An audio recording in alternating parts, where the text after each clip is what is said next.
Le premier jour de la semaine, Marie de Magdala vient de bonne heure au tombeau, comme il faisait encore sombre, et elle aperçoit la pierre enlevée du tombeau.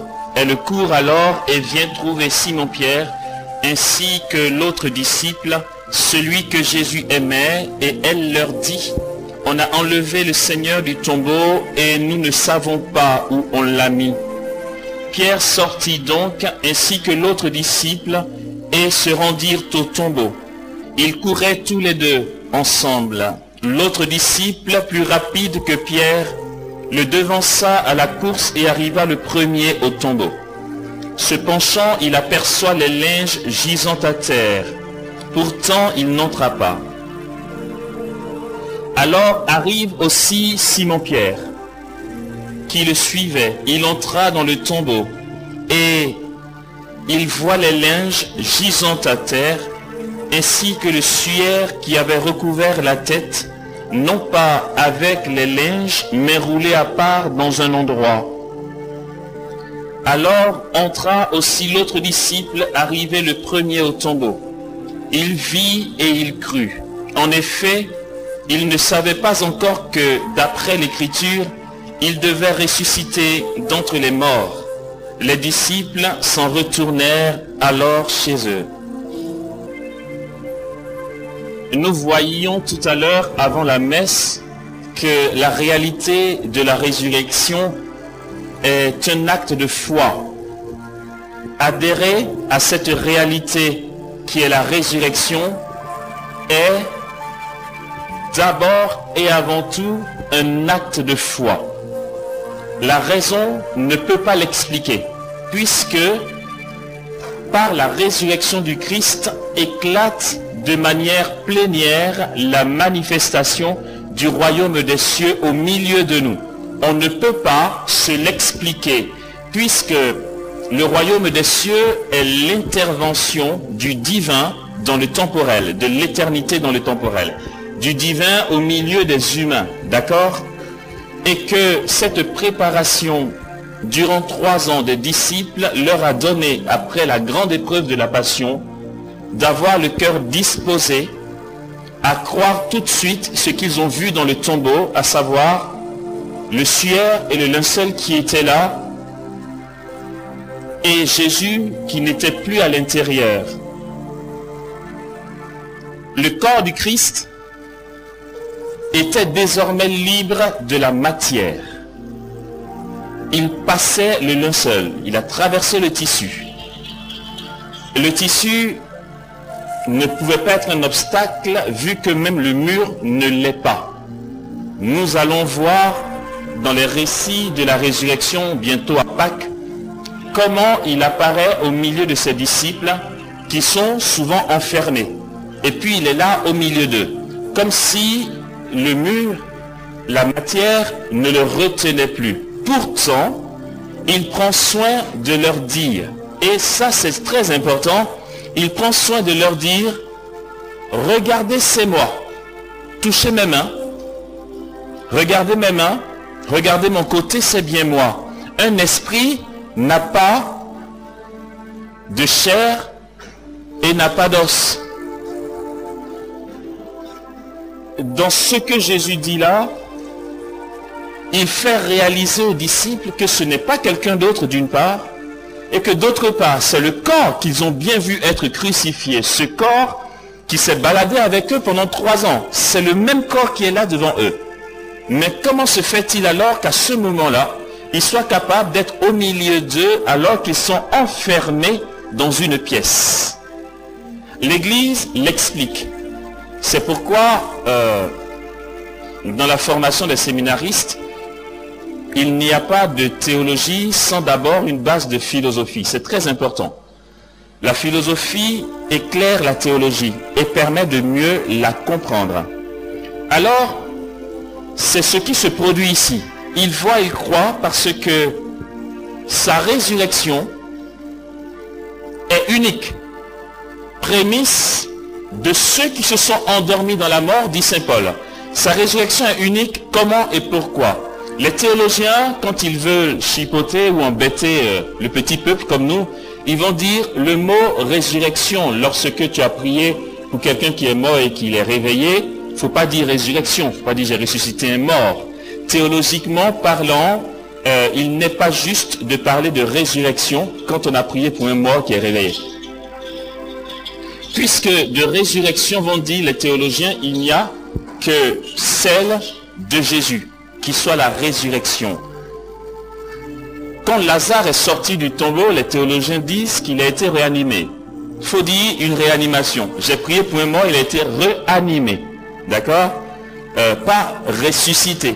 La résurrection est réservée seulement pas pour le Christ. Puisque on va voir qu'à travers le Christ, nous sommes tous appelés à ressusciter. La résurrection est réservée pour la vie éternelle, en fait. Le réveil pour la vie éternelle. Et vont-ils expliquer Lazare, quand il est ressuscité, Lazare est mort à nouveau. C'était une réanimation. Certains vont dire Lazare est remort. Ici, la résurrection de Jésus, la résurrection dont nous parlons pendant le credo, ce que nous confessons dans notre foi n'est pas la réanimation. On ne confesse pas, on croit que la puissance de Dieu peut ressusciter un mort, ou de manière plus juste, la puissance du Saint-Esprit peut réanimer une dépouille mortelle, mais lorsque pendant le credo nous disons je crois en la résurrection de la chair, on ne parle pas de réanimation là. On parle de résurrection. La chair va ressusciter pour la vie éternelle, nous dit Saint Paul. Ok? Très bien. Cette résurrection, comme nous avons commencé à le dire, est un acte de foi. Les apôtres y croient. Ils y croient, c'est pourquoi il y a une logique dans leur témoignage. Lorsqu'ils vont témoigner de Jésus mort et ressuscité, s'il y a des scientifiques, des philosophes qui mettent en doute, leur doute tout de suite s'arrête parce que l'annonce de la résurrection de Jésus est accompagnée de signes concrets. En fait, ils disent, on l'a vu, Jésus, il est ressuscité, Dieu est puissant, Dieu l'a ressuscité d'entre les morts. Et puis les gens vont dire, ouais, c'est ça. Et puis d'ailleurs, dans les évangiles, on voit bien comment les grands prêtres disent aux soldats, écoutez, on va vous donner des sous, et puis si des gens disent, est-ce que c'est vrai qu'il n'est plus dans le tombeau, vous allez dire, oh, on s'est endormi et puis des voleurs sont venus piquer, ses disciples sont venus piquer son corps, voyez. En fait, ils ne savent pas comment expliquer, ils sont devant une impasse et puis ils magouillent pour étouffer la résurrection de Jésus. Mais comment étouffer? Au point que, quand les apôtres annoncent la résurrection, on veut les tourner en dérision. Sauf qu'il y a des signes qui accompagnent leur témoignage. On les arrête et puis on dit, mais attendez, qui vous permet de parler en ce nom-là? Et puis, par quel pouvoir vous faites ceci?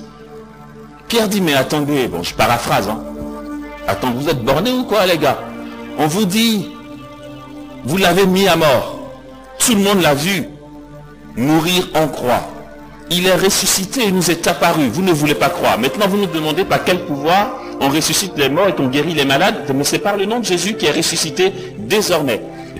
À ce moment-là, la raison ne peut plus discuter avec la foi. Si les apôtres ont été préparés dans leur parcours avec Jésus pour croire en la résurrection au point de voir le ressuscité, puisque les deux vont ensemble, tu te fermes à cette réalité, tu ne le verras pas. En fait, le Seigneur ne s'impose pas. Franchement, si Dieu faisait, ce serait plus simple. Mais il ne s'impose pas. La dernière école de prière, c'était en décembre. Oui, en décembre. Donc, pour Noël, ouais, c'est ça. Après ça, j'ai été en mission et puis j'ai rencontré une Canadienne. C'était pas au Canada. C'était une Canadienne, mais pas au Canada. Une Canadienne qui me dit, mais Amos, écoute, j'ai un souci. C'est que j'ai un service de guérison. Dieu fait de belles choses. Et puis j'ai une amie, une personne que je connais musulmane, à qui j'ai annoncé Jésus, qui bien sûr avait du mal à y croire. Et comme elle souffrait par ailleurs de cancer avancé, j'ai prié pour elle, au nom de Jésus, pour qu'elle voie que Jésus est puissant. cette dame me dit, ah moi je ne comprends rien, c'est que les médecins ont montré comment son cancer commençait à baisser. Et puis elle a dit, ah ouais, c'est puissant ton Jésus, il est vraiment vivant, moi je vais le suivre, si je suis guéri, franchement, ça sera pour moi la preuve. Et puis donc cette dame qui me parle me dit, j'étais tout content, entre guillemets tout fier de Jésus d'avoir montré qu'il est puissant.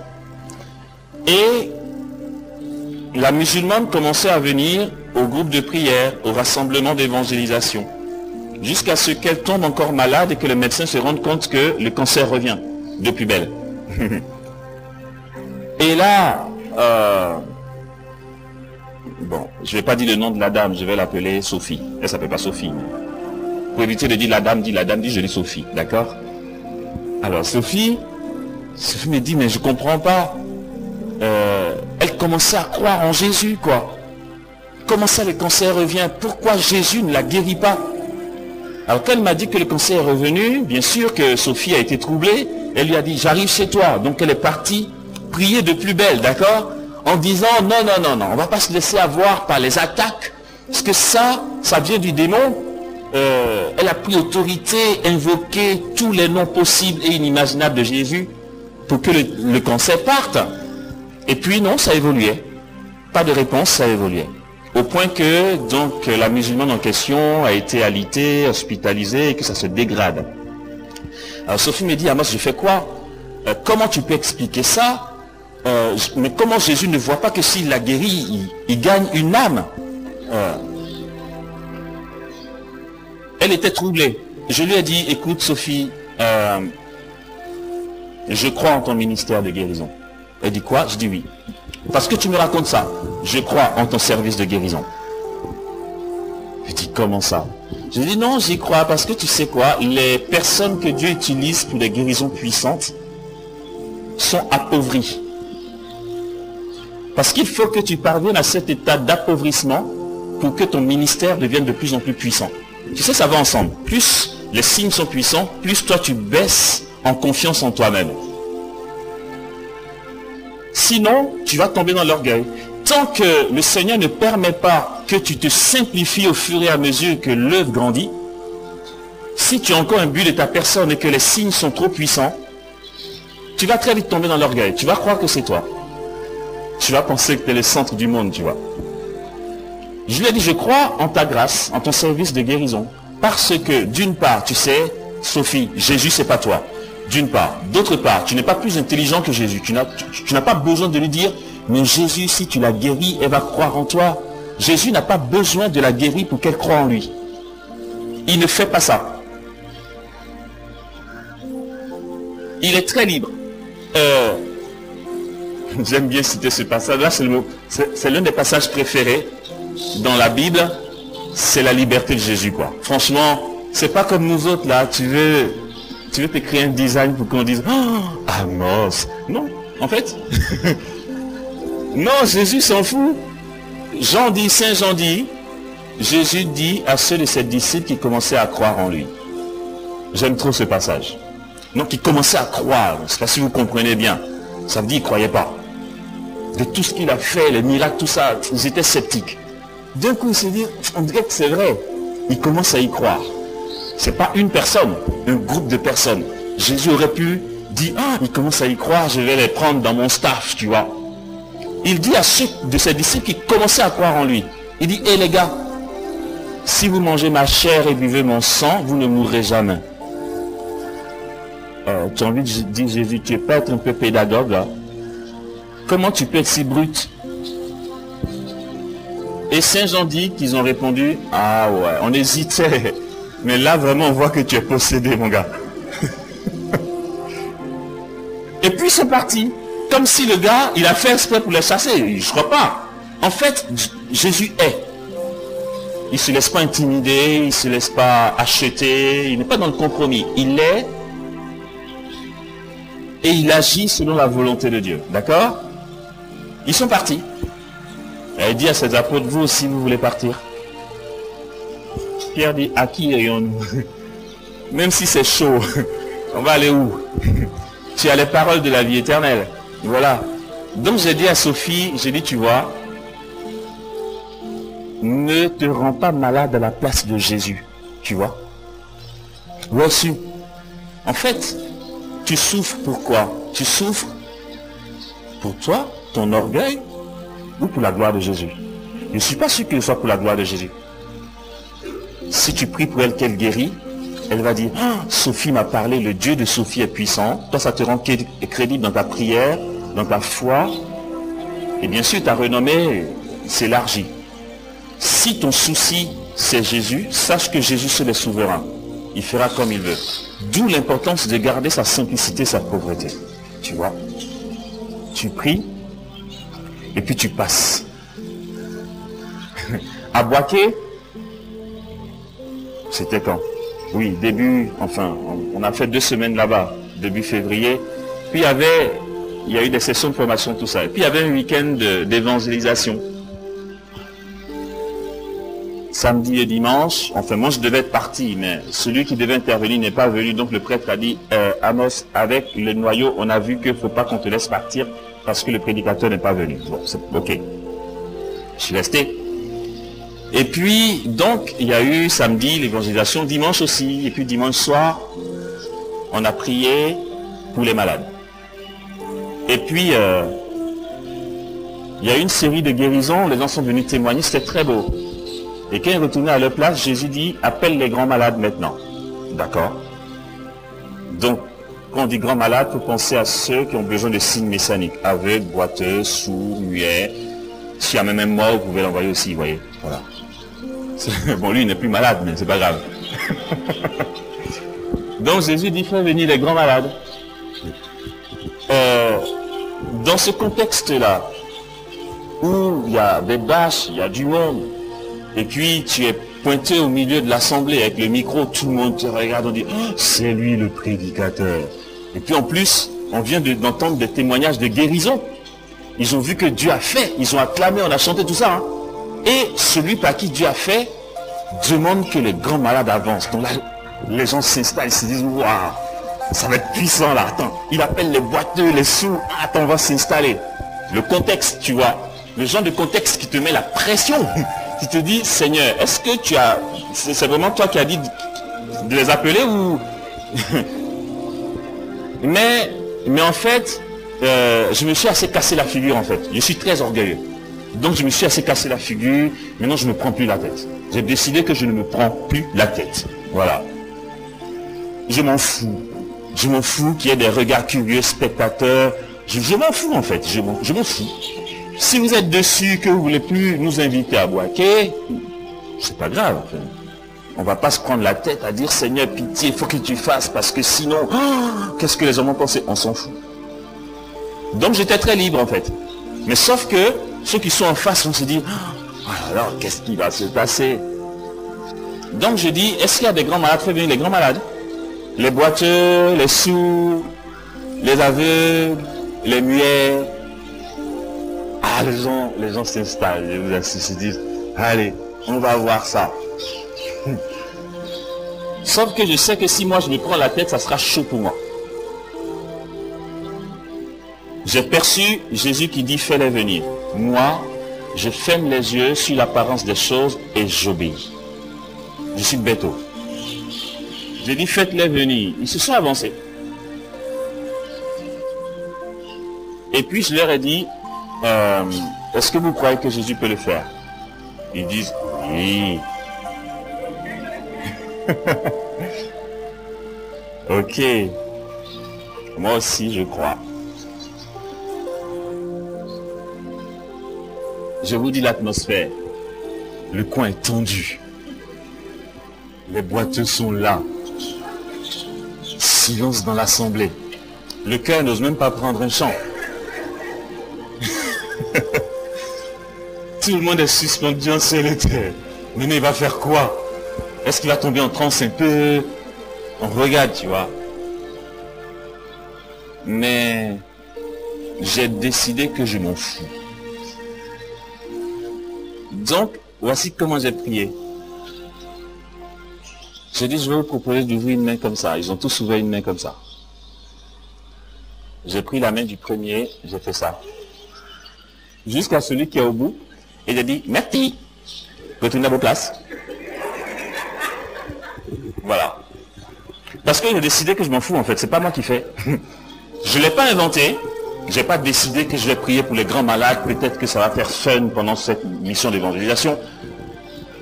Je crois l'avoir reçu, j'ai obéi. Le reste ne me regarde pas en fait. C'est lui qui voit. Je veux dire, s'il ne les a pas guéris, s'il les a guéris, si par les guérisons, les hommes vont croire en lui ou pas, je ne vais pas réfléchir à sa place. Il m'a dit, fais un truc, j'ai fait. J'ai dit, merci, retournez à vos places. Ah, déception de l'assemblée. Ils se sont dit, ah, non mais attends, quand Reina Bounke arrive, c'est puissant, ou bien quand, au temps du Père Tardif, c'était génial. C'est quoi ce rigolo là?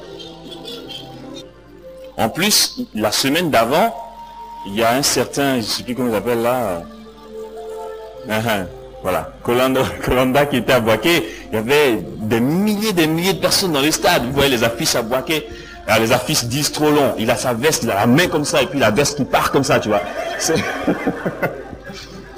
Non, mais il paraît que c'était puissant. Dieu a fait de belles choses. Donc les gens ont vu Colenda, ça. Les gens ont vu Colenda. Ils ont dit, maintenant il y a Amos. Il vient, il fait ça. Non mais il doit se dire, il est trop catholique quoi. C'est. Donc j'ai fait ça en fait. Et puis j'ai dit merci, retournez à vos places. Puis ils sont retournés à leur place. Puis quand ils partaient, Jésus dit, tu vois, ils sont guéris. Je dis, ah bon? Il dit, ouais. Et puis je dis, regardez, Jésus vient de vous guérir. Il y en a qui n'arrivaient pas à bien marcher, vous marchez. En fait, bon, je ne sais pas s'il pouvait avoir plus de guérison de boiteux que ça, parce qu'il y en avait 5, et les 5 ont marché en fait. Non mais, attends, c'est... Non, super calme, il y a tellement de suspense qu'il n'y a aucune musique, vous voyez. Super calme. Jésus dit, ils sont guéris. Et puis là, il y a une dame qui vient, elle avait des loupes, elle enlève ses loupes. J'ai dit, vous voyez, elle dit, je vois jusqu'à très loin, alléluia.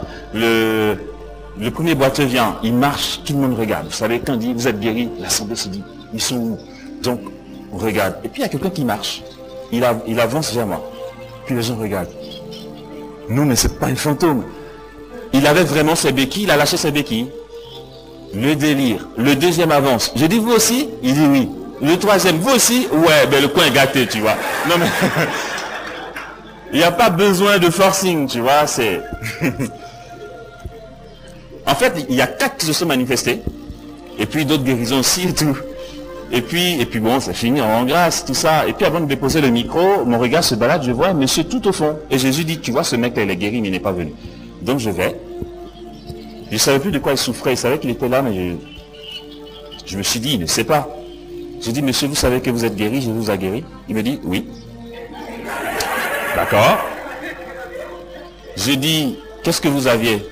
Il dit, non, je ne peux pas me tenir debout, je ne marchais pas. J'étais infirme. Et là, vous marchez? Il dit, oui. Je dis, mais pourquoi vous n'êtes pas venu? Il dit, non, comme les autres ont déjà dit là.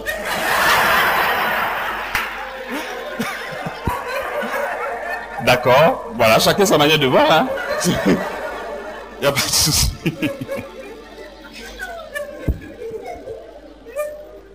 Non, c'était génial. Et tu ne peux pas, rationnellement, on ne peut pas. On ne peut pas vouloir donner un coup de main à Dieu. Les apôtres, donc c'est de ça que je parlais, les apôtres préparés, investis de la puissance de Dieu, reconnaissent la résurrection. Primo, Dieu te prépare, voilà pourquoi, pardon si on vous embête, vous voyez, vous pouvez être là, être informé de choses, mais tout ce que nous allons dire va vous passer par-dessus la tête si vous ne commencez pas une aventure de cœur à cœur avec Jésus. Les mots ne vont pas faire écho en vous. Ça va traverser, ça va vous prendre la tête, c'est l'après-midi, vous allez somnoler, vous allez rentrer chez vous, vous voyez. Mais quand le Seigneur te prépare dans ta vie intérieure, ta vie relationnelle, ton quotidien, et que toutes tes sécurités tombent, comme ça a été le cas des apôtres, ils ont vu, ils ont cru, leur foi en la puissance de la résurrection est la source des signes qui s'opèrent lorsqu'ils témoignent. D'où pensez-vous que ça vient? Ce n'est pas un témoignage creux. Ce n'est pas que quelqu'un se lève et se dit « Oh, j'ai vu par exemple le père Abécan prêcher et puis ensuite il y a eu des guérisons. » Oui, tu vas aller faire la même chose, ça ne marche pas. Pourquoi? C'est que les signes qui vont accompagner la prédication d'un père Abécan est lié à sa vie et à ce qu'il vit avec Dieu en fait. C'est déjà posé en lui. Il y croit lui. D'accord? Au point que quand il annonce avec certitude, c'est pas un perroquet. Le témoignage, ce qu'on va appeler le kérigme, le témoignage explicite de la parole de Dieu est imprégné de la vie de la personne. C'est ce que tu vis que tu prêches en fait. Même si tu peux aller regarder dans des bouquins, quel que soit le bouquin que tu vas lire, si tu n'as pas une vie de prière, bon, tu vas transmettre comme un théologien peut transmettre lorsqu'on est en cours. Voilà. Mais tu peux étudier les documents d'église et puis ta manière de transmettre est particulière parce que c'est toute ta vie que tu prêches. Et ça a été le cas des apôtres. Les gens disaient, mais comment ils font? Mais ils ne font pas. Ils ont été préparés par Dieu. Ils ont été au tombeau dans ce rien. Toutes les sécurités sont tombées. Dieu a posé le germe du royaume et de la foi. Il n'y avait que ça en eux.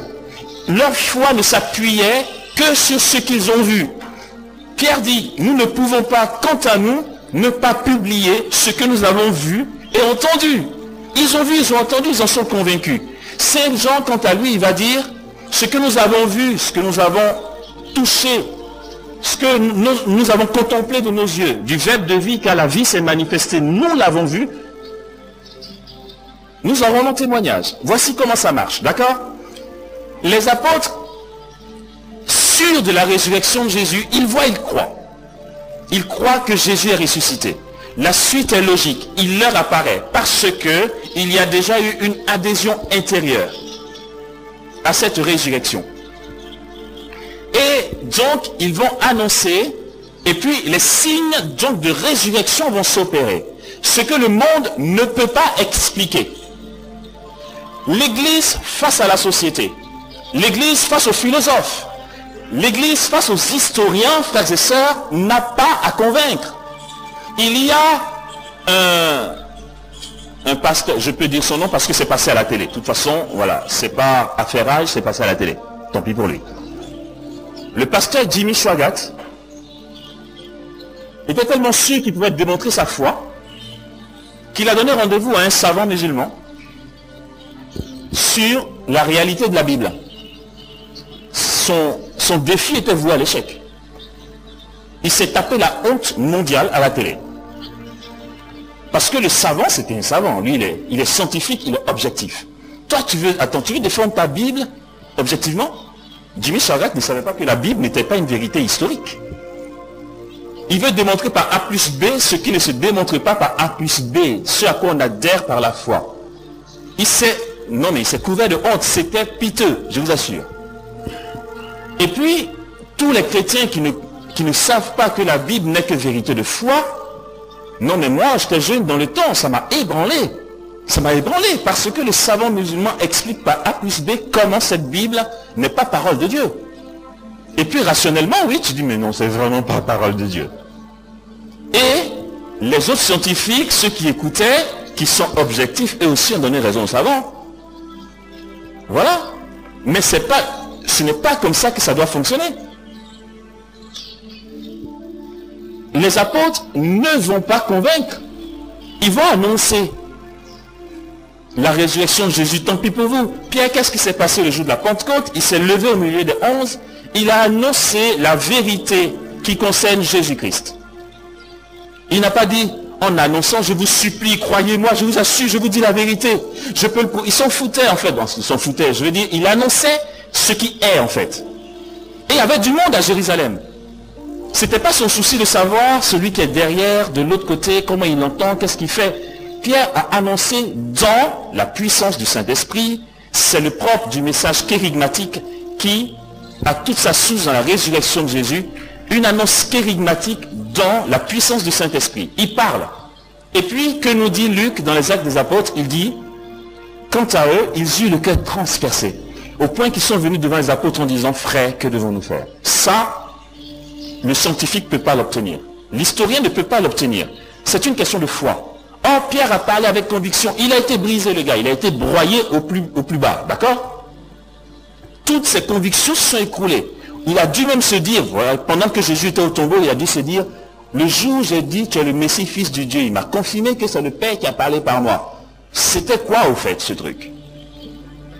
Non, mais tout s'était écroulé. Et puis là, il renaît à quelque chose de neuf. Ce ne sont pas ses convictions. Ce ne sont pas ses convictions juives. Non, c'est pas tout ça en fait. Il fait l'expérience de foi. Il est saisi dans la puissance du Saint-Esprit. Tout ce qu'il fait est mu en fait par la puissance du Saint-Esprit. Et puis, la résurrection se répand parce qu'il témoigne dans cette puissance du Saint-Esprit. C'est une question de foi. Alors, regardez ce que les théologiens qui ont répondu à un certain un journaliste français, j'oublie son nom, qui a parlé de Jésus de Nazareth, qui montre que Jésus en fait était un gourou, enfin je ne sais pas quoi. L'Église explique ceci. La résurrection est insérée dans l'histoire. Vous me suivez? C'est le quart d'heure un peu fatigant. La résurrection est insérée dans l'histoire. C'est un fait historique. Un fait historique qui transcende de très loin l'histoire. Ok. En fait, tu dis ça, tu dis rien du tout, mon gars. C'est pas grave. Primo, ça s'est passé dans le temps des hommes. Et pourtant, si ça s'est passé dans le temps, donc dans l'histoire, on ne peut pas cerner la résurrection comme on peut cerner des statues que les archéologues auraient trouvées en Égypte sous la terre. Primo, en quoi c'est un fait de l'histoire? Notre credo fait cas de la passion du Christ dans l'histoire des hommes et de la société. Je crois en son Fils Jésus-Christ notre Seigneur, qui est né de la Vierge Marie, a souffert sous Ponce Pilate. Pourquoi on a rajouté ça? On aurait pu dire qu'il a souffert, qui est mort, qui est ressuscité. Il a souffert sous Ponce Pilate parce que même si les païens veulent vérifier, ils ont dans leurs annales qu'il y avait un Ponce Pilate qui a gouverné. Et que ça a été consigné par écrit qu'il y a eu un monsieur Jésus de Nazareth qui a été condamné. Donc, quand l'Église dit « il a souffert sous Ponce Pilate », l'Église est en train de dire « tu peux aller vérifier » dans les écrits. C'est marqué dans l'histoire. Ok? Très bien. Là, on peut le prouver. La résurrection du Christ, la partie historique de la résurrection du Christ, que les historiens refusent d'admettre, que l'Église leur impose quasiment, c'est quoi? Au départ, on a dit, il est ressuscité, certains l'ont vu. Certains qui? Les apôtres l'ont vu, les disciples. Saint Paul dit, il est apparu à plus de 500 frères et sœurs. Et en dernière position, même à moi le rejetons. Hein, ça c'est Saint Paul qui parle. Et puis, les scientifiques vont dire, oui, tous ceux à qui il est apparu, vous êtes tous catholiques. Donc, c'est votre parole contre la nôtre. Qui dit que c'est vrai? Vous dites l'avoir vu, mais nous, on n'a aucune preuve que vous l'avez vu. Or, c'est dans ces moments-là que tu as envie de dire, mais Jésus, montre-toi à eux. Non, Jésus ne va pas se montrer à eux. Parce qu'on n'est pas dans ce genre de concurrence. Ok, l'Église dit, admettons, d'accord, nous, on croit au témoignage de nos premiers frères et sœurs qui l'ont vu. Vous, vous n'y croyez pas, c'est pas grave. Mais là où les historiens sont coincés, c'est que l'Église dit, ok, admettons qu'il ne soit pas ressuscité, que ce soit juste en fabule. Où est son corps? Allez, remuez vos archéologues, allez chercher sous terre. Parce que quand même, depuis 2000 ans, si on l'a caché à 10 km de là dans un coin, on devrait pouvoir le voir. On ne trouve pas son corps.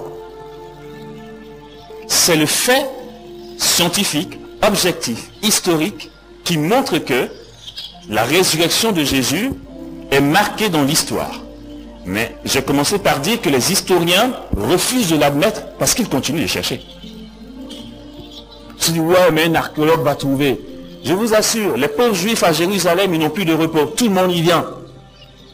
Il y a les bouddhistes qui viennent s'installer, les protestants, les musulmans, les juifs messianiques. Bon, les juifs, ils sont chez eux. En plus, les historiens viennent, les archéologues viennent, les philosophes viennent. Tout le monde vient fouiller où il y avait le Monsieur Jésus, tu vois. On cherche un truc. Vous cherchez quoi? Vous n'allez pas le trouver. On continue de le chercher. Ils ne veulent pas admettre. Mais tous ceux qui reçoivent le message de la foi finissent par adhérer par la foi en la résurrection du Christ. Dès que, comme dit Saint Paul, c'est quand on se convertit que le voile est enlevé. Car le Seigneur, c'est l'Esprit. Si tu ne te convertis pas, ça te reste voilé.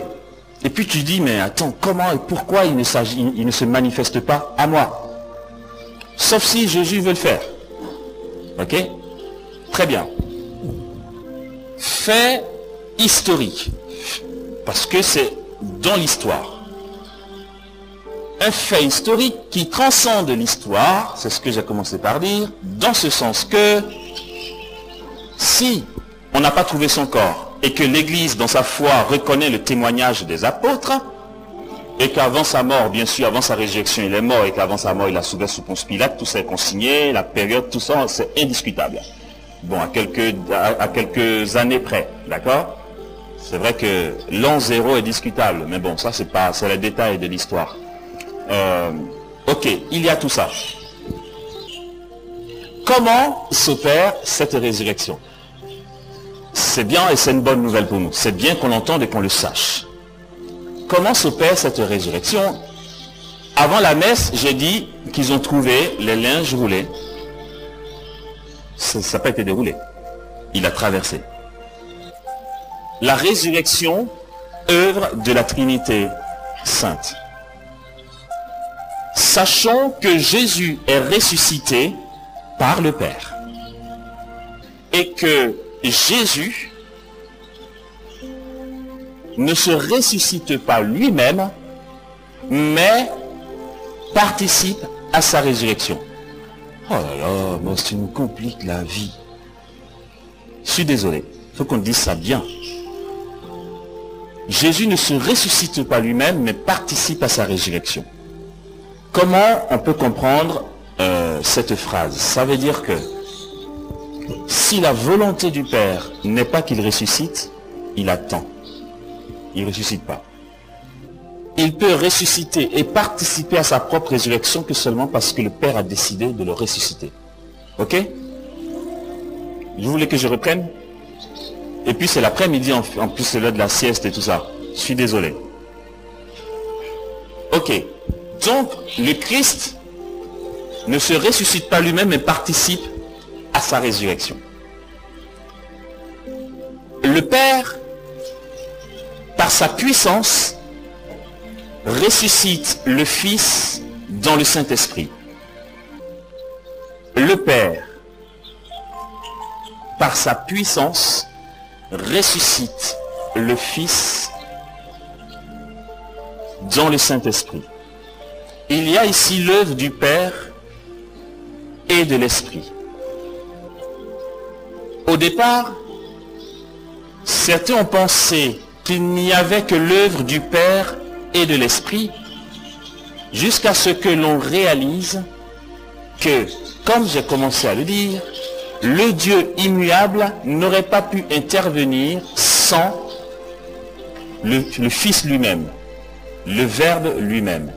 Et ça se comprend. Comment? Jésus dit, je donne ma vie, j'ai le pouvoir de la donner et le pouvoir de la reprendre. Il a ce pouvoir-là. Comment peut-on l'expliquer? Même si c'est le Père qui ressuscite le Fils, c'est possible que le Fils parle de pouvoir de reprendre sa vie, dans ce sens que si le Père le ressuscite par sa puissance dans le Saint-Esprit, tout ce que le Père peut faire, le Fils peut le faire. Les trois personnes de la Trinité sont distinctes. Trois personnes distinctes qui font un seul Dieu. Trois personnes chacune avec son mode d'opération, nous dit l'Église. Le Père a son mode d'opération et d'action. Le Père a sa manière d'opérer. Le Fils a son mode d'action et d'opération, l'Esprit aussi. Trois personnes distinctes. Mais l'Église continue en disant, si chaque personne de la Trinité a son mode d'action, chacune est capable de faire ce que les autres font. Oh mon Dieu. Quelle complication. On dit par exemple, on est trois mousquetaires. On dit Amos c'est le spécialiste du football. Je dis c'est vrai. Non, c'est pas vrai. Et puis l'autre il dit je joue au handball. Et puis le troisième dit je joue au basket. Chacun a son sport. Pourtant, le footballeur, quand il joue au basket, il est aussi doué. C'est juste que son sport favori, c'est le football. Vous comprenez? Le Père a son mode d'action, l'Esprit aussi, le Fils aussi. Mais tout ce que le Père fait, l'Esprit peut le faire. Et le Fils peut le faire. Ce que le Fils fait, le Père peut le faire, l'Esprit peut le faire. Donc, je vais dire ça en exagérant pour que nous comprenions comment c'est possible. Il fallait qu'il y ait une personne de la Trinité qui prenne chair et qui nous sauve. Ça a été le Fils. Je ne me tromperai pas si je dis que l'Esprit aurait pu faire pareil. C'est pas exclusivement le Fils seul capable de faire ça. C'est que c'est lui qui est venu, c'est tout. Il fallait bien qu'un vienne. Et si c'était l'Esprit, on aurait dit, mais pourquoi c'est pas le Fils qui est venu? Bon, là c'est le Fils, ok? C'est bon. Voici comment ils opèrent. Ma vie, nul ne la prend, c'est moi qui la donne. J'ai le pouvoir donc de la donner et le pouvoir de la reprendre. L'œuvre de la Trinité dans la résurrection du Fils se passe de la manière suivante et ça se rapproche donc de nous. Si ça vous fatigue trop, vous dites, hein. Parce que c'est très technique, non? Ok, je me soucie un peu de l'heure, de vous, pardon. Ok, comment ça marche? Regardez, ça se rapproche de nous comment? Le mode d'action de Dieu pour la résurrection de Jésus ne s'opère pas sans tenir compte du pourquoi de la résurrection. Je répète, le mode d'action de Dieu trine pour la résurrection ne s'opère pas sans tenir compte du pourquoi de la résurrection. Le pourquoi de la résurrection est très simple, c'est pour notre propre résurrection, à nous. Le Christ n'avait pas besoin de mourir et ressusciter, il est la vie. Et le Verbe éternel ne meurt pas. Ah, souci, problème, encore. Oui. Comment Dieu peut-il mourir? Il ne meurt pas. Saint Augustin dit, Dieu est la vie. Il n'y a pas de mort en lui. Comment Dieu peut-il mourir? Et c'est quoi la mort? La mort en soi, c'est quoi? Pour voir comment les choses se sont passées. Non mais, oui. Ah, d'accord, vous auriez dû me demander depuis. Vous vous demandiez, mais comment ça s'est passé dans le tombeau? Fallait me demander. C'est quoi la mort? Je vais parler de la mort en deux mots et puis revenir à ce qui s'est passé dans le tombeau. J'avais mis une caméra. Et puis non, mais dans le temps, les caméras n'existaient pas. En fait, je suis parti du futur, comme dans Terminator. J'ai mis la caméra et puis je peux vous expliquer. Qu'est-ce que la mort? Le catéchisme de l'Église catholique nous apprend que la mort, initialement, n'était pas prévue pour l'homme. Avant la chute, même si Adam et Ève avaient un corps mortel, il n'était pas prévu qu'Adam et Ève meurent. Même si leur corps était mortel. Le Seigneur avait prévu un temps où il leur aurait fait passer leur corps mortel à un corps immortel. Ah bon? Mais quoi? En quoi ça te pose problème? D'accord. Tu as entendu parler de l'Assomption de Marie? Ça te dit quelque chose? Elle avait un corps mortel, mais elle n'est pas morte. Ça se comprend ou pas? Ok, parce qu'elle était immaculisée, sans la tache du péché originel. Avant la chute, Adam et Ève n'avaient pas le péché originel. Ils avaient un corps mortel, mais qui ne devait pas mourir. Et donc, par Marie, l'on voit à quoi ils étaient destinés. Marie a un corps mortel qui, dans un passage tout simple, qui se fait, bascule dans l'immortalité. Ainsi donc, la mort ne devait pas exister pour Adam et Ève. Et puis, le péché est rentré dans le monde. En fait, c'est une question de temps. Ce que le démon a dit à Ève, à savoir, il sait que si vous mangez, vous allez devenir comme lui. En fait, c'était prévu, Ève, tu vois, tu étais pressé. Tu fais les choses avant l'heure. Tu cours là, tu vas où? Il dit, n'y touchez pas. Touche pas, quoi. Il vous prépare. Le moment viendra. Dieu nous a appelés à l'existence pour partager sa divinité. Je veux dire, il ne s'agit pas d'aller la chercher en magouillant. Elle a mangé, la mort est entrée dans le monde. Depuis que le péché est entré dans le monde, la mort devient conséquence du péché. Est-ce que vous me suivez? Ça paraît logique ou pas? Parce qu'ils ont péché, ils doivent mourir. Donc, la mort devient conséquence du péché. La mort devient le mystère devant lequel l'homme bute. Quelle que soit ta grandeur, ton intelligence, ton degré de savoir, l'homme face à la mort, c'est chaud. On en a parlé ce matin. Jésus face à la mort, c'est chaud. Et c'est le truc, mais le trou noir, tu vois. Tu as eu tous les bons boulots, les meilleurs postes, les meilleurs amis, tout le fric du monde, les grosses Mercedes. Tu t'appelles machin truc. Quand on dit bientôt tu vas mourir, c'est chaud. Là, c'est chaud. Non, mais c'est trop compliqué cette histoire. Donc quoi? Je vais devenir... Attends, je vais retourner dans le néant de quand j'étais avant ma naissance, ou je vais voir quelque chose qui fait peur. Enfin, comment ça se passe, tu vois? Puis il y a des gens qui expliquent, mais non, la mort c'est machin, ils sont jamais morts, je ne les comprends pas. Non, mais puis c'est eux qui connaissent, vous voyez, ils vous font des théologies dessus et tout. Non, moi ça ne me convainc pas. Je veux dire, comme tu n'es jamais mort, arrête. Oh, celui qui est déjà mort est mort aussi, donc il ne me parle pas. Chacun face à la mort et face au mystère, d'accord?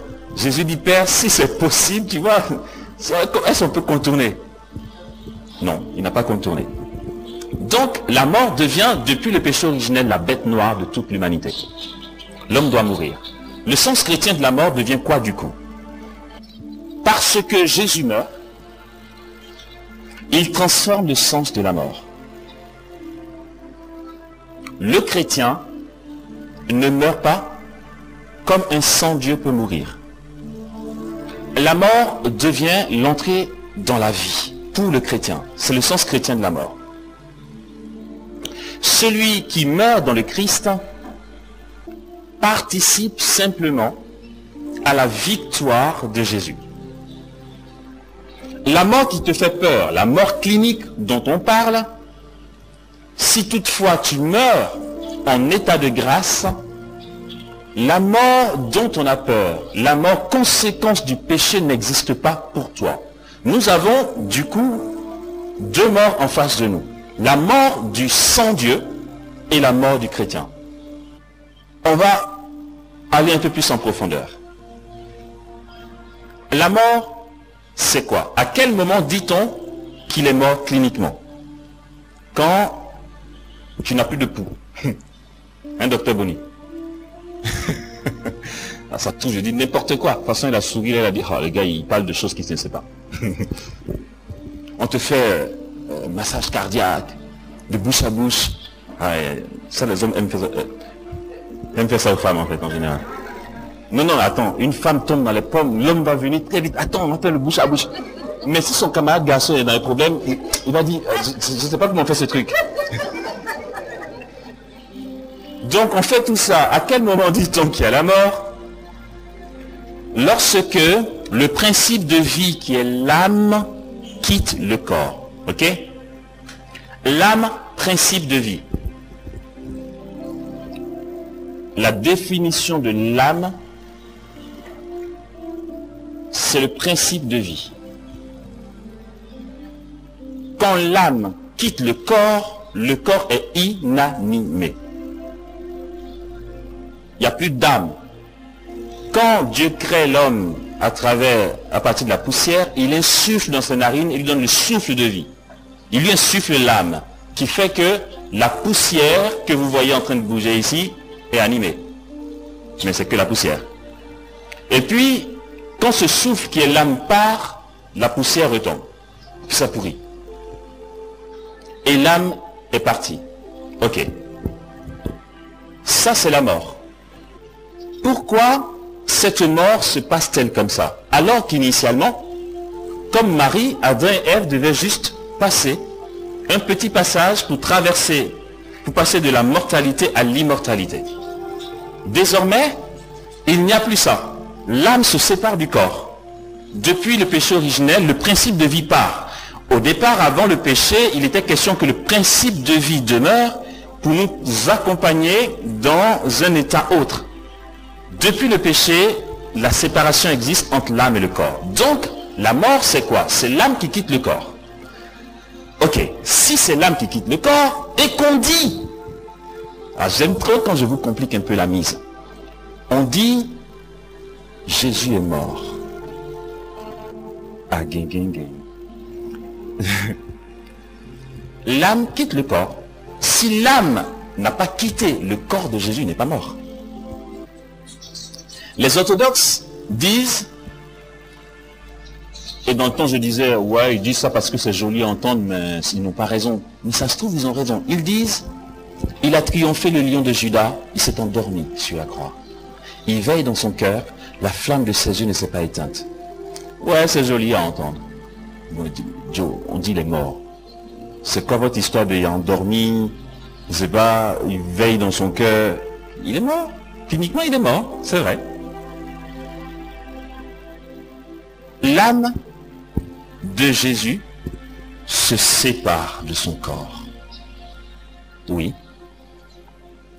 Pour qu'il y ait mort clinique, c'est pour ça qu'il peut dire, Père, entre tes mains, je remets mon esprit. En fait, la séparation vient. Je commence à partir, il va y avoir la séparation. Le souffle de vie va quitter mon corps, mais entre tes mains, je remets mon souffle de vie. Entre tes mains, Père, je remets mon esprit. Et il meurt. L'âme de Jésus quitte son corps. Il a hué. C'est fini. Ok. La mort dont j'ai parlé était un petit excursus.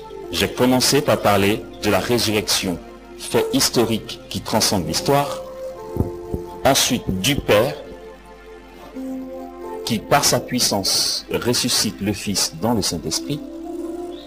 Le Fils lui-même restant acteur de sa résurrection. Ok? On approfondit en disant que ça vient vers nous, puisque cette résurrection a un but, c'est la nôtre à la suite du Christ. Pour y arriver, j'ai fait cet excursus pour parler de la mort. Je reviens à mon truc. Je ne suis pas pédagogue, je me débrouille. Donc, pardon. Qu'est-ce qui s'est passé quand Jésus est mort? Même Marie n'est pas morte. Elle n'a pas connu la séparation de l'âme et du corps. Mais justement, elle ne l'a pas connue parce que Jésus a traversé la mort avant elle.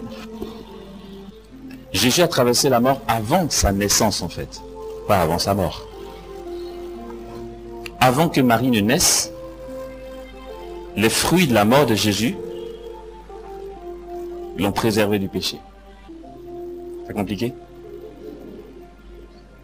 Ah, vous voulez que j'explique? Ah, je pensais que c'était assez... Non, mais parce que moi, quand j'ai vu le visage de notre frère qui est en t-shirt blanc, là, j'ai eu peur. Dès que j'ai parlé, il a fait. Marie n'a pas connu la séparation de l'âme et du corps parce que les fruits de la mort de Jésus l'ont préservé des conséquences du péché avant sa naissance. C'est ce que j'ai dit. Ouais, les sourcils se froncent plus encore. Mais c'est pas possible, Amos. En fait, elle est sa maman. Donc elle est née avant lui. Lui, il est né après, logiquement. Ensuite, il est mort après. Donc, quand Marie naissait, il n'était pas encore mort. C'est ce que tu te dis. Donc, tu es en bonne santé alors. Ça va. La mort de Jésus,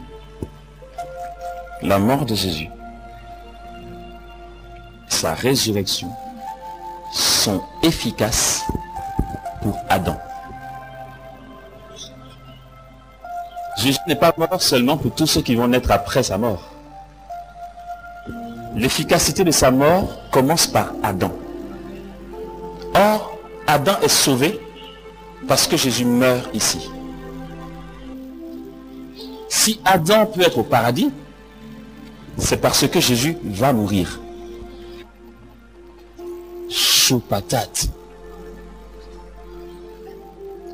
Non, non, attendez, arrêtez de me regarder comme ça, Jean, j'invente. Non, je vous rassure, je n'invente vraiment pas. Je suis à l'aise quand je dis ça. Parce que je sais que c'est ce que c'est ce que l'Église nous enseigne. Je redis ça d'une autre manière.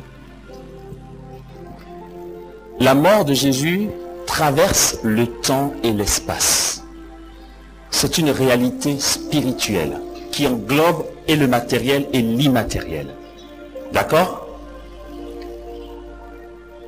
La mort de Jésus a été annoncée dans la Genèse par Dieu lui-même. Il dit au serpent, parce que tu as fait ça, je mettrai une hostilité entre la femme et toi, entre son lignage et ton lignage. Il t'écrasera la tête et tu l'atteindras au talon. Quand Dieu dit ça en Genèse 3,15, Dieu annonce la Sainte Vierge Marie, depuis la Genèse, qui est la nouvelle Ève, et le lignage de la nouvelle Ève, donc de cette femme qui écrasera la tête du serpent. La nouvelle Ève, cette femme, c'est Marie. Son lignage qui écrase la tête, c'est Jésus. Regardez, on représente Marie qui écrase la tête du serpent. C'est une erreur. C'est une erreur. C'est prendre la Bible à la lettre. Ça a été le travail d'un artiste, un sculpteur, qui a lu ça comme ça, il a compris comme ça, il a fait. Et nous, on fait tout notre kéké avec. Il y a un peintre qui a représenté de manière plus juste la réalisation de ce que dit Dieu là. Dans sa peinture, et j'aime beaucoup, c'est que Marie, pourquoi voulez-vous que Marie vienne écraser la tête du serpent? Elle n'a rien d'autre à faire en fait. Non mais Jean, je vais dans la brousse, il est où le serpent là? C'est toi qui attaques mes enfants. Hé, viens là. Elle ne ressemble même pas à ça, je vous assure, ça ne marche pas comme ça. Marie n'attaque pas le démon. Marie n'entre pas dans un combat spirituel prémédité et déclaré. Ça vous choque peut-être. Et on se dit, et notre cassé brisé là. Mais ça ne marche pas comme ça, frères et sœurs. Vous savez comment Marie écrase la tête du serpent? En étant tout à Dieu. C'est tout. Le serpent est vaincu par elle simplement parce qu'il n'a aucune prise sur elle. Il est vaincu. Mais Marie ne va pas chercher un serpent pour lui marcher sur la tête. Lui, son but est de ravager l'humanité. Il n'a aucune prise sur Marie. Devant Marie, il est vaincu. Et le peintre, j'aime bien comment il a interprété ça. C'est une interprétation, mais c'est ce qu'il y a de plus juste et qui se rapproche le plus de la réalité. C'est que il représente une scène quotidienne. Il attribue dans sa peinture à Jésus 5 ans, 6 ans. C'est l'heure? D'accord. 5 ans, 6 ans. Et puis, j'aime trop cette peinture en fait parce que c'est ça. C'est très incarné. Et c'est vraiment comme ça. Marie ne peut pas écraser la tête du serpent si ce n'est pas Jésus qui écrase la tête du serpent. La Bible est claire. La Genèse est claire. Son lignage t'écrasera la tête. C'est pas la femme en fait. Et dans la peinture, il montre Marie qui va faire prendre la douche à Jésus. C'est très beau cette image. Il est tout nu, il a 5 ans. Non, mais il a pris la peine même de dessiner le petit kiki de Jésus et tout, mais comme il a 5 ans, c'est pas gênant. Et puis, elle porte Jésus ici, elle est derrière lui, elle a ses bras au niveau de ses aisselles, pour le porter pour aller vers la douche. Et bon, bien sûr qu'il y allait, c'était volontiers, scène quotidienne. Et dans sa peinture, il montre, pendant que les deux avancent comme ça, si tu prends ton enfant comme ça que tu avances, vous allez vous mélanger les pas, c'est sûr, à un moment tu vas le cogner par derrière, vous allez bafouer. Je ne sais pas pourquoi il a pris cette position, mais en tout cas, pendant qu'il marchait, à un moment, l'enfant pose le pied, et ça coïncide avec le pas de sa mère. Donc le pied de l'enfant est sur le pied de la mère. Et puis comme par hasard à ce moment-là, il y a un serpent qui passe par là, comme par inadvertance, le pied de la mère est sur la tête du serpent, et le pied de l'enfant est sur le pied de la mère. D'une part, ils n'ont pas été chercher un serpent. Ils font juste ce qu'ils ont à faire. Ils passent par là, et comme coïncidence, sa tête est écrasée. Mais Marie n'est pas seule à écraser la tête du serpent. Le pied de son fils est sur son pied. Elle n'y est pour rien. C'est une coïncidence. Elle a le pied de son fils qui soutient son pied. En fait, elle n'en sait rien. Cette peinture a été commentée par Daniel Ange parce que c'est profondément ça le mystère d'iniquité, le mystère de notre foi. C'est que Dieu passe. Dieu vient nous sauver, il passe. Quand Dieu vient, il ne dit pas, mon enfant, lève-toi à 4 heures du matin, allume une bougie, prends l'eau bénite, prends une épée. Il dit, aime Dieu et ton prochain. Ce qui fait le cœur de la loi, c'est aime Dieu et ton prochain. Dieu ne dit pas, le cœur de la loi, c'est arme-toi d'épée et de machin parce qu'il y a du combat. Et puis, en aimant Dieu, le démon est vaincu quoi, en soi. Et puis lui, par derrière, il fait des malices, des magouilles pour que le monde aille mal. Et comme dans la peinture par inadvertance, dans ses propres malices, il est vaincu. Comment nous comprenons le mystère de la passion et de la mort de Jésus? Jésus passait son chemin. Le démon a eu pour rôle d'attiser la haine des Juifs. Ils l'ont pris, ils l'ont mis à mort. Mais dans ses malices, il a été vaincu justement parce qu'il a provoqué la mise à mort de Jésus. Il s'est fait avoir comme ça, lui-même. Il n'y a pas besoin d'aller chercher un serpent, les gars. Non, mais je vous assure, je finis sur un truc. Vraiment, je m'arrête dessus. On était dans une de nos maisons, je ne vais pas dire où. Et puis, il y a eu une de nos maisons, quand je dis nos maisons, c'est pas la maison de l'équipe, pardon, je suis désolé. C'est quand j'étais à la communauté de béatitude. Et puis, donc, il y a une veillée qu'on avait préparée depuis longtemps. On a mis les affiches, on a invité ceux qui nous fréquentent habituellement, on a fait ça bien. Au point que le jour J, la chapelle était pleine, il y avait des gens à l'extérieur, c'était, en tout cas, les gens ont répondu, c'était bien, il y avait du monde, quoi. Le temps de prière devait commencer à 21 h. Ça commençait par la louange, l'animation, c'était bien parti, ça décollait bien, là.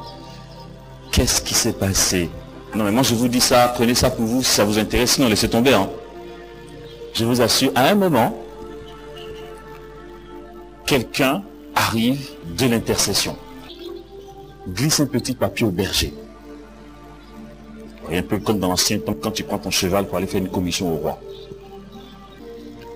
Le berger prend le petit papier, lit et fait « Hein ?» Le berger m'appelle « Amos ». Il m'appelle. On se retrouve, qu'est-ce qui se passe? C'est ce que j'ai reçu de l'intercession. C'est quoi?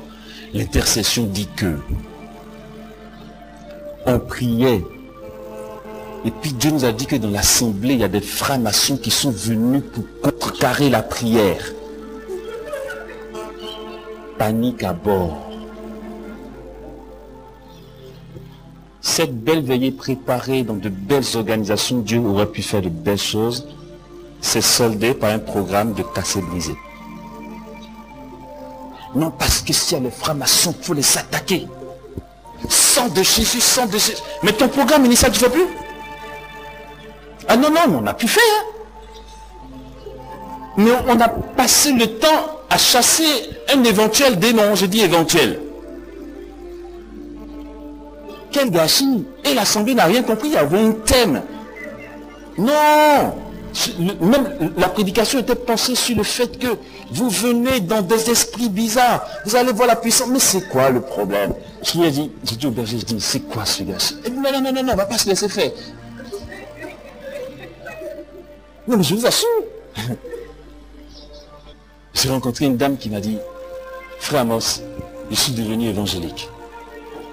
D'accord? Qu'est-ce qui n'a pas marché? Elle dit non, au contraire, tout a bien marché. Non, mais parce que chez les catholiques, on ne parle pas de la réalité des forces du mal. Maintenant, je suis parti chez les évangéliques, je suis dans un ministère de combat spirituel. Non, mais il faut voir, il faut être attentif à ce qui se passe dans la journée, parce que le démon, il faut savoir les heures où il attaque et tout. C'est toute la belle chose que Dieu t'a donnée en héritage pour devenir, pour grandir en lui. En fait, oh, purée quoi. Non mais là, je sens vive, vous voyez, maintenant, elle est devenue combattante. Mais vraiment, je m'arrête dessus. Notre mère du ciel ne fonctionne pas comme ça. On prend 5 minutes.